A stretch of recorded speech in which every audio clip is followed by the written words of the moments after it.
Las preguntas que querrías hacer. Las respuestas que necesitas escuchar. Ahora llega la entrevista en el Círculo Rojo por Fernando Rosso.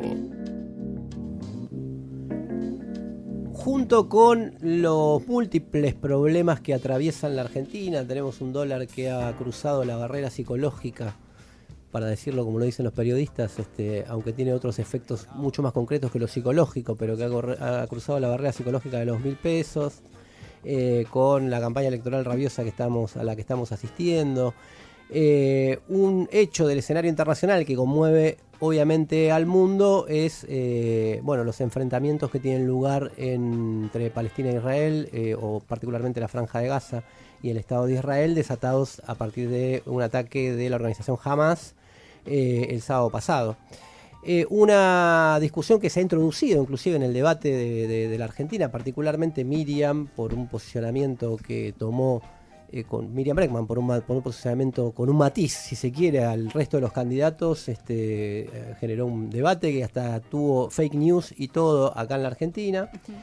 Pero bueno, para intentar entender un poco ese conflicto, invitamos a Martín Martinelli, que es doctor en Ciencias Sociales y Humanas y profesor de Historia en la Universidad Nacional de Luján. Es coordinador del grupo especial y revista Al-Zaytun, Claxo, Palestina y América Latina por el Instituto de Estudios de América Latina y el Caribe de la Universidad de Buenos Aires, y autor del libro Palestina e Israel entre intifadas, revoluciones y resistencia, que analiza un poco la historia de este conflicto. Martín, gracias por venir. Muchas gracias, Fernando y equipo, por invitarme.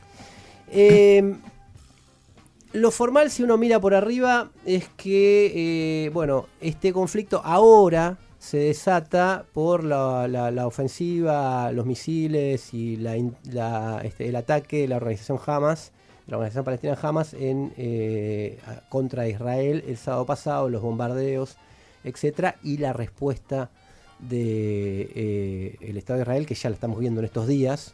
No contabilicé hoy, pero se contaban más de 3.000 muertos ya en el conjunto desde que empezó este conflicto el sábado. Uno mira y dice, esto empezó por esto y siguió por esto. Ahora, ¿por qué, según tu mirada, que conoces un poco más el panorama, por qué se dio en este momento y qué lo motivó?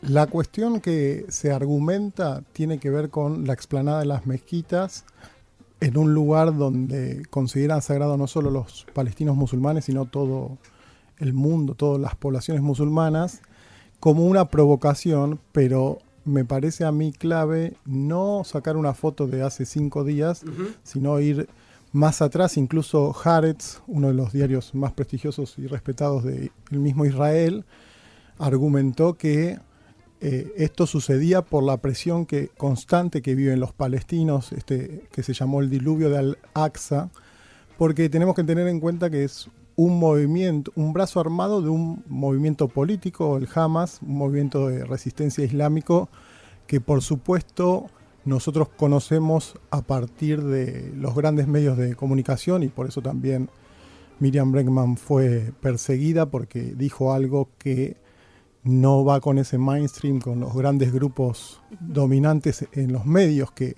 al mismo tiempo que se está bombardeando Gaza, están también tergiversando y manipulando la información intencionalmente, porque hay un actor neurálgico acá, que es Estados Unidos, y es el del que no se habla o no se ve tanto, porque desde mi punto de vista lo que hay que hacer acá es analizarlo desde la mirada regional, la perspectiva local, pero tiene que haber un enfoque sistémico de lo que pasa en el mundo.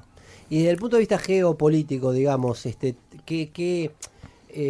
porque vos creés que, en un sentido hay un conflicto permanente, ¿no? Porque hay una cotidianidad que sufren particularmente los palestinos con la avanzada de los colonos, imágenes que a uno le llegan por seguir determinados medios y que no se ven en los medios mainstream, como si se ve esto, ¿no?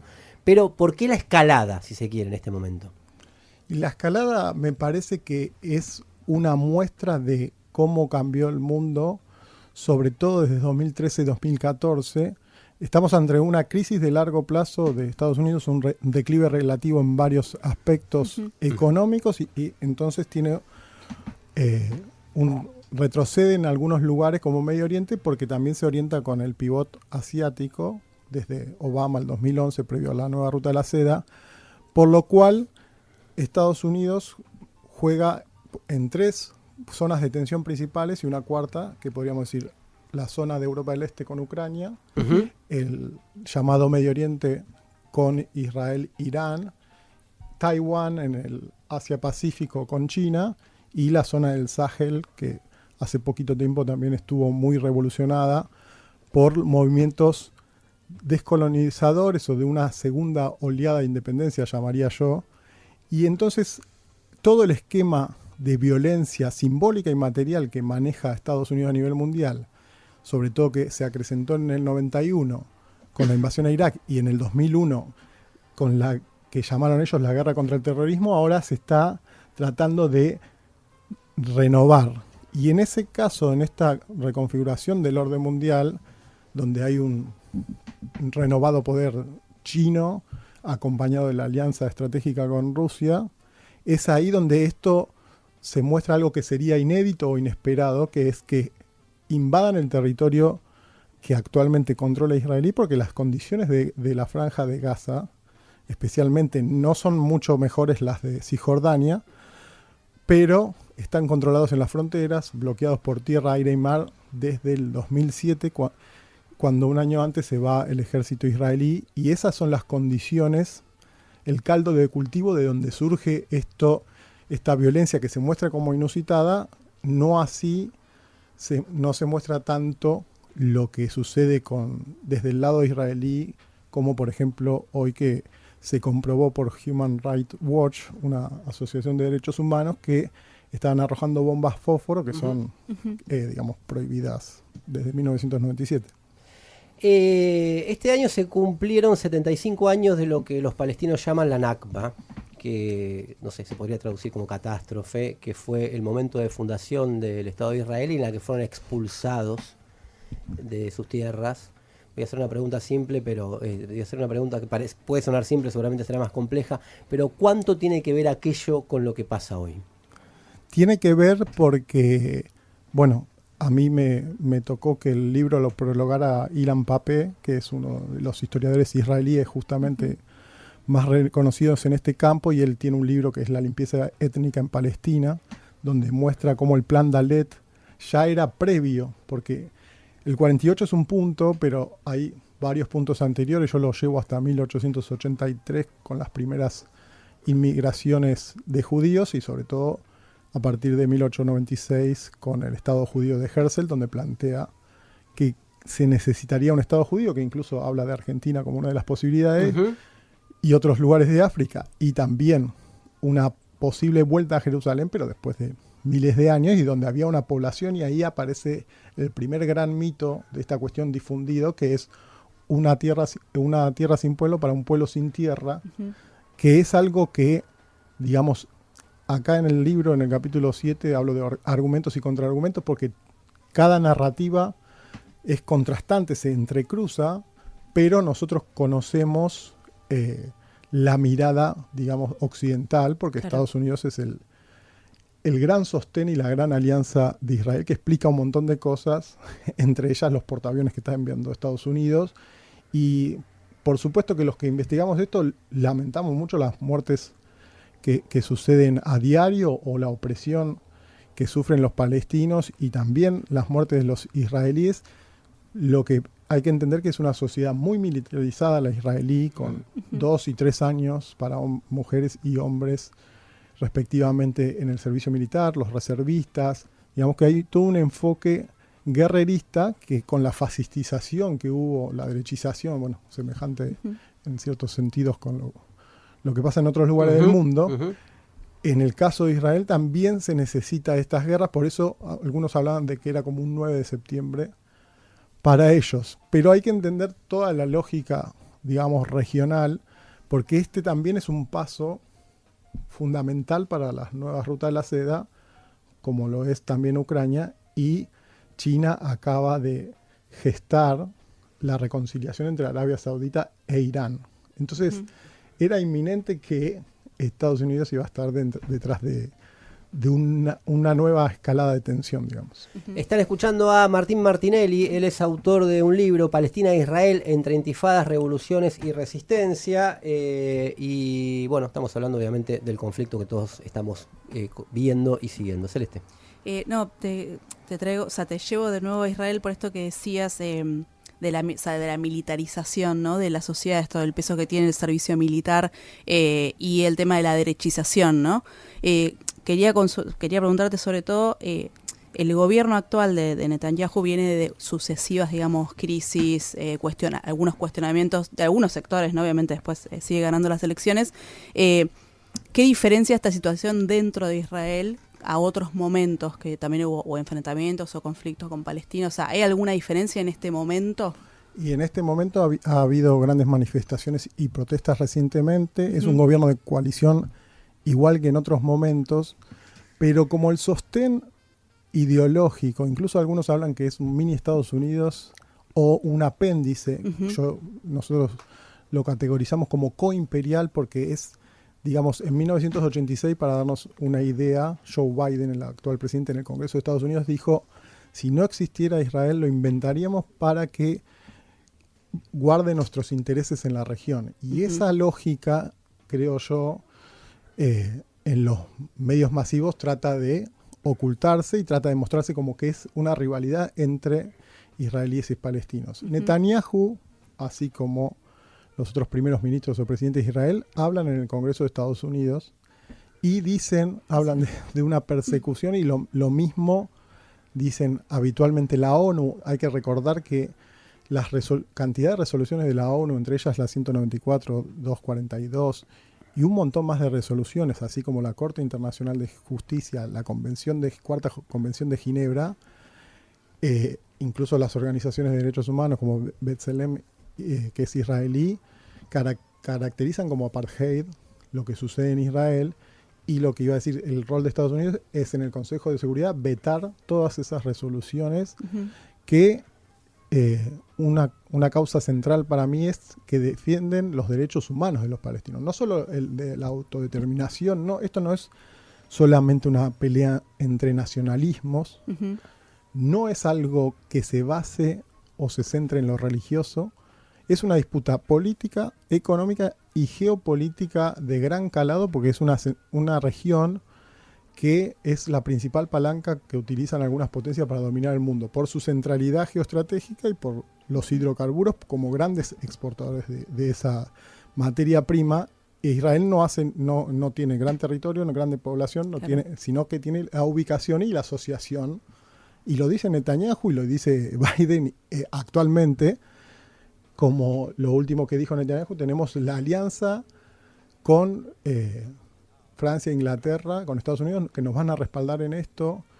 Y bueno, los palestinos a nivel retórico, muchos los respaldan, pero nadie los respalda en los hechos, digamos, materiales. Claro. Antes dijiste al pasar que Ilan Pappé escribió el prólogo de tu libro. Ahí hay una idea que es esto, o sea, por esto también que decías, me surgió también porque es esto de que no hay una igualdad, o sea, no es un conflicto entre partes iguales. Él en el prólogo, habla, ¿no?, de esta idea del apartheid. Vos también tomás la comparación con Sudáfrica.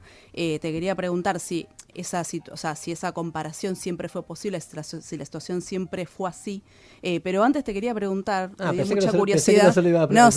¿Cómo terminó Ilan Pappé prologando tu libro? Grosísimo. Claro, o sea, como la eminencia. Porque está en el grupo de Palestina América Latina, en realidad lo convoqué y él ha venido a Argentina, tiene relación, con los grupos que no son tan grandes, y porque entre las cuestiones a veces dice que no otros que van primero en el orden de pedidos, y esto lo conversaba con Caro, mi compañera, y con ella siempre conversaba estas cuestiones, y me dijo, yo dije, Ilan Pappé le digo, porque también teníamos un libro pensado del grupo, donde también había hecho un capítulo, pero yo pienso, digamos, que hay que hablarlo, y siempre fue muy, muy cordial. De hecho, nos hablamos y nos escribimos, solo que está Mira, tapado siempre de trabajo, pero es claro, accesible porque le interesó lo que hacíamos. Muy bueno. muy interesante. Y no, pero digo, La cuestión de la lo de la apartheid, sí. esa es una cuestión clave porque hay todo un entramado, digamos, mediático que ahora se acompaña de las redes sociales, y hay una culpabilidad europea por la Shoah, lo cual es entendible, solo que sería más entendible si este Estado no jugaría el rol que juega en la actualidad. Ujú.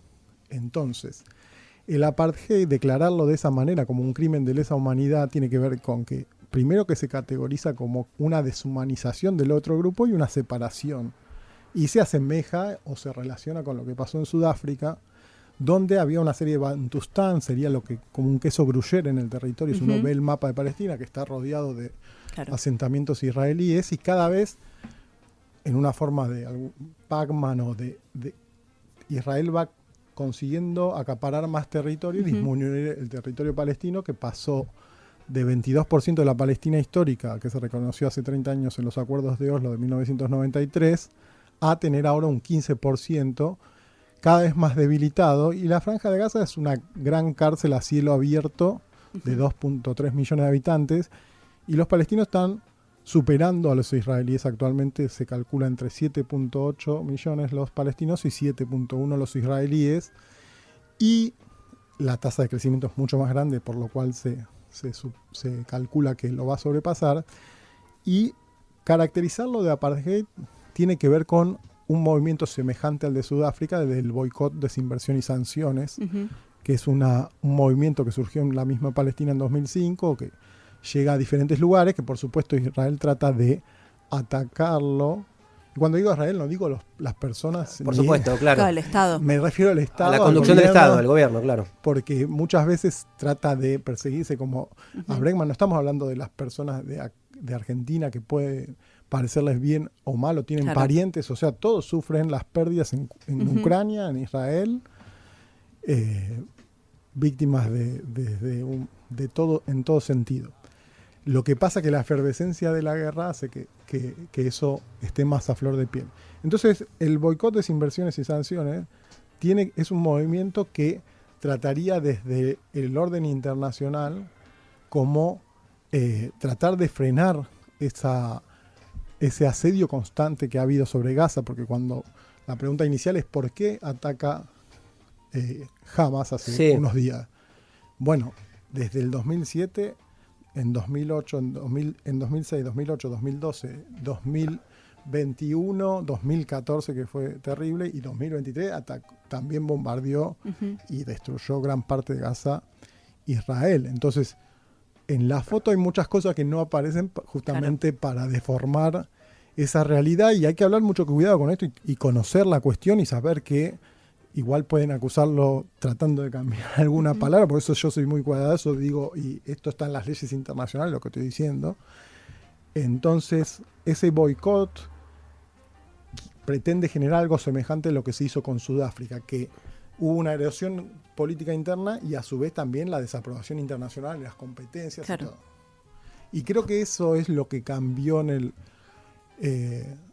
el ámbito internacional, porque también al emerger estos países, lo que es el BRICS Plus, países que habían sido colonias frente al G7, los países colonizadores e imperialistas, esos movimientos están despertando otra conciencia y solidaridad que tiene más peso ahora que antes, que todo lo dictaminaba, digamos, el G7. Ahora está todo puesto en cuestionamiento con la incipiente desdolarización, con una serie de cambios que me parece que eso permite que se quite justamente el velo para ver lo que sucede realmente ahí. O sea, la violencia es mutua, pero un país está colonizando, es un colonialismo de ocupación y quiere seguir colonizando y quiere expulsar de la tierra, hablando de una sacralidad de esa tierra, que es la consideración de ellos, no de ningún otro Claro. país del mundo. Ujú. Ujú. Entonces se tendría que desmantelar todos los países si cada uno reclama por lo que considera sagrado o no. Y yo digo que la explicación más sencilla es quién está a veces detrás de esos países, y ellos mismos lo declaran de esa manera. Y que me llamó la atención lo que me hablas de la cantidad de población que tiene, el crecimiento exponencial que tiene, y más allá de que no sea de que tenga otros componentes que la discusión de la nacionalidad o el espíritu nacional de cada uno o la reivindicación de las tierras, ¿no? ¿Qué hace que no puedan, con todo el poderío que tiene el Estado de Israel, que tiene a Estados Unidos atrás, ahora le está mandando armas, qué hace que no puedan cumplir su objetivo de derrotar definitivamente a los palestinos? Lo último que manifestaron, como digo, ahora está gobernando, digamos, casi la extrema derecha, y hay una deshumanización incluso en la educación de los palestinos, y uno tiene que alejarse para entenderlo en el contexto en que sucede eso de tensión. O sea, los palestinos tienen muchos familiares muertos o presos, o ellos mismos, una experiencia cotidiana atroz. Y ahora lo último, una de las cuestiones que dijo Netanyahu es que quiere remodelar el mapa de Oriente Próximo y borrar a Gaza, y mostró un mapa donde no estaba Palestina. Y yo tengo artículos referidos a esto, a dos cuestiones. Una es la reconfiguración simbólica y material de Medio Oriente en los últimos 20 años, y otra es un eje tripartito o un triángulo geoestratégico que es Brasil, Rusia y China, que los mismos Estados Unidos, Brzezinski, en el Gran Tablero Mundial, un libro de 1997, ya auguraba que lo peor que le podía pasar a Estados Unidos en el surgimiento de una potencia euroasiática, ese libro es el preludio del proyecto del nuevo siglo americano de las invasiones justamente sobre Medio Oriente, Norte de África, de todo el Medio Oriente ampliado. Y entonces es lo que quiere hacer Israel va de la mano con Estados Unidos, porque estamos hablando de un país de 7 millones de habitantes, y Estados Unidos busca controlar esa región y se propuso reconfigurar el mapa. Hay un mapa, no sé si está en el libro o no, pero en ese artículo sí, de Ralph Peters de 2013, y hay un plan de un caos controlado. Entonces querían modificar, por ejemplo, Kurdistán, un Kurdistán libre, Baluchistán, que es una zona al sur de Irán, Shistán, un país chiita, dividir a Irak en 3, dividir a Arabia Saudita también, por el dividir reinarás lógicamente, y tiene mucho que ver con el surgimiento del llamado ISIS y Estado Islámico, porque cuando se cumplieron 100 años de Sykes-Picot, que es el momento de 1916 donde se divide el mapa, digamos, entre Francia y Gran Bretaña, sobre todo en ese momento, las superpotencias imperialistas y coloniales del momento, cuando se cumplen 100 años se empieza a replantear si ese orden era el real. Claro. Por eso la línea entre Siria e Irak es recta, y el Estado Islámico hablaba de un califato de esas. Eso es lo que digo, lo interesante de ver qué pensamiento tenían, y Estados Unidos quería armar ese mapa a su imagen y semejanza, o a su criterio o a su conveniencia. Para lo cual Israel con Arabia Saudita en ese momento jugaban también un papel importante, y las otras potencias de la región, Egipto, Turquía e Irán, tienen ambivalencias a veces con Estados Unidos. Turquía forma parte de la OTAN, Egipto es uno de los mayores receptores de ayuda militar exterior estadounidense, y esa idea de reconfigurar Medio Oriente fue destruyendo países y aniquilando a Libia en 2011, claro, a Irak en 1991 y 2003, Afganistán, claro, desde 2001, Yemen desde 2015, aunque fue por medio de Arabia Saudita, y la idea, que es la doctrina Rumsfeld-Zebrowski, es que Israel va a quedar intocable y va a quedar como el Estado superpoderoso de la región, y los antiguos nacionalismos laicos como Siria e Irak quedan destruidos y desmantelados. Ese plan tenía como un último eslabón de la cadena Irán, que es una cuestión que es la tensión ahora, porque Irán tiene un pacto nuclear donde estaba por desarrollar armas nucleares, e Israel lo ve como el gran enemigo, el único, claro, que podría enfrentarlo. Entonces toda esta cuestión, o sea, en las diferentes escalas, vemos que parece que es Gaza-Israel, pero en realidad es Palestina-Israel, con la repercusión que tiene en el mundo árabe, porque Israel en 1907 hay un informe que se llama Campbell-Bannerman que decían los británicos que había que sembrar un estado ahí que desuniera al mundo árabe. Y ellos mismos lo manifiestan así y funcionó. Claro, es un conflicto que está cruzado por muchos otros más intereses internacionales que lo que se ven formalmente. Estamos hablando con Martín Martinelli, él es autor de un libro, Palestina e Israel, entre intifadas, revoluciones y resistencia, que se lo estamos regalando a quienes llamen y manden sus mensajes. Una última, por lo menos de mi parte. Hay como una nostalgia de quienes miran el conflicto desde ahora, que dicen, bueno, esto en la época en que la conducción política de la resistencia palestina estaba en manos de la Organización para la Liberación Palestina, Yasir Arafat, había más diálogo, había más posibilidad de que haya algún tipo de acuerdo, y ahora se desplazó hacia conducciones más radicalizadas. Si esto es así, ¿y a qué se debe y qué tiene que ver aquello con esto, no? Uno es que Arafat y la OLP surge en un momento de panarabismo en 1964, creado por la Liga Árabe, apoyado por Nasser, Gamal Abdel Nasser en Egipto, y un movimiento... El Perón de ellos, digamos, ¿no? Exactamente, la figura... Porque hay que recordar que estos países se independizaron en esa época, y la diferencia es que Israel surgió en esa época y los palestinos no terminaron de conformarse porque fueron expulsados. Entonces ese es el nacionalismo laico como había en el Baas sirio y en los otros lugares. Y acá viene una quizás paradoja que no se habla, que quienes apoyaron los movimientos islamistas religiosos. Y acá hay una frase muy interesante que es que los islamismos políticos son movimientos políticos con un soplo de religión, nada más. O sea, la religión es una fachada en el sentido que mucha gente es religiosa y no tiene un movimiento político de esas características. Claro.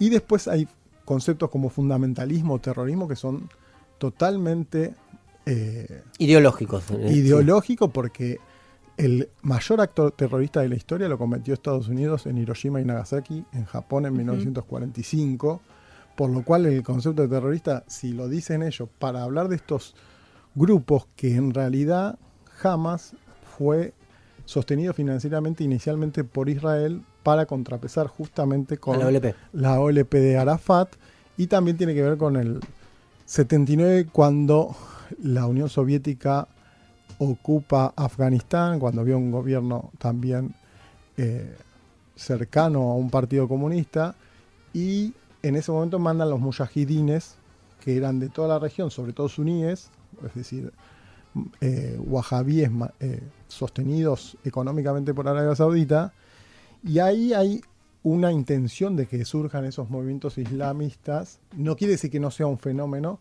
del lugar. Sí, pero tiene una génesis, claro. Claro, la revolución islámica de Irán de 1979 es contra Estados Unidos, porque deja de ser el peón o la pieza de ajedrez de Estados Unidos para hacer una política independiente, más allá de que hay una cuestión acá. Hay derrotas o fracasos del imperialismo, sobre todo del sistema imperial liderado por Estados Unidos, pero no hay victorias a veces democráticas de que haya progresismo en la región. Esa es también una cuestión paradigmática. O sea, se expulsa o fracasó en Estados Unidos, en Irak y Afganistán, y al otro día volvieron los talibanes y empeoraron los derechos de la mujer con respecto a antes. Entonces, lo ideológico y el peso simbólico de Arafat no va a ser equiparado por ninguna potencia posterior, porque, bueno, a mí me han contado gente que lo entrevistó, que tenían que entrevistarlo a las 3 de la mañana, no le podían decir el lugar, lo llevaban con los ojos vendados porque el tipo estaba amenazado de muerte. O sea, hay que ver ese trasfondo de que son perseguidos y son objetivos militares de Israel y de la seguridad y de todo eso. Por eso también llamó tanto la atención lo de Hamas. Pero hay una carta fundacional de Hamas de 1988 cuando surge, y la paradoja es que, pese a ser islamista, que buscaría la UMA, la comunidad islámica y el desarrollo de esa comunidad, es un nacionalismo islámico. Entonces, primero busca la liberación de Palestina.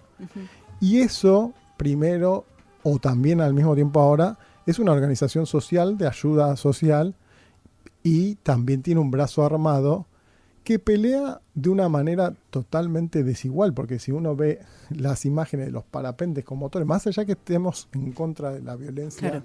Sobre civiles, por supuesto, claro. Es diferente un movimiento que se está rebelando contra un colonialismo, esto lo dice Frantz Fanon, en Los Condenados de la Tierra, no es lo mismo un movimiento que se está defendiendo que el que está atacando, no es lo mismo, o sea, los casos que salen a la palestra ahora con esto que está sucediendo es Argelia, Angola, el mismo Sudáfrica, Vietnam, donde hubo movimientos de resistencia, y en este caso, por más que se repitan las imágenes de 2 días, el otro día decían 2 días de esta situación Palestina e Israel, estuvieron más en los medios que 2 años de Ucrania, porque es un tema que resuena mucho más que otros. O sea, a mí que lo investigo hace años, o sea, siempre me pregunto por qué siempre llama más la atención lo que pasa ahí y se ven las cámaras de cualquier, digamos, cuadra de lo que pasa ahí respecto a otras cosas, otras cuestiones que pasan en el mundo. Entonces, Arafat es una figura simbólica y hubo un acercamiento con Estados Unidos e Israel, justamente, Shimon Peres en principios de los 90, Claro. y a Shimon Peres lo asesinan porque supuestamente había hecho esa pacificación. Lo asesinan la derecha israelí, digamos, ¿no? Israelí, y los palestinos también lo consideran en un punto como una derrota porque empeoró la situación desde ese momento. O sea, si uno ve, hay unos famosos mapas que se ven como va perdiendo territorio progresivamente, y lo que había hecho Arafat era luchar por la cuestión justamente palestina y ponerla a los ojos del mundo, y él tiene declaraciones bastante impresionantes en el sentido de que está en la lucha antiimperialista, está con los otros movimientos que están luchando en esos momentos, como Cuba, tiene un emparentamiento con un momento de descolonización de los 60 y los 70. Entonces, eso es irrepetible, pero al mismo tiempo, la resistencia juvenil actual está descontenta con todos los gobiernos de la región, o sea, tanto el palestino como el israelí, solo que cuando se puede criticar al gobierno palestino como cualquier gobierno, hay que entender que está bajo una ocupación militar, o sea que una situación más complicada que lo que sería en otra región. Y el caso de Arafat es también llamativo y tan representativo para ellos, porque es el momento donde ellos se están recomponiendo y reorganizando ese movimiento nacional. La OLP es una organización, la Organización para la Liberación de Palestina, a la Frente para la Liberación de Palestina, al Fatah, las diferentes movimientos políticos en uno solo, y la OLP es la que representa a Palestina.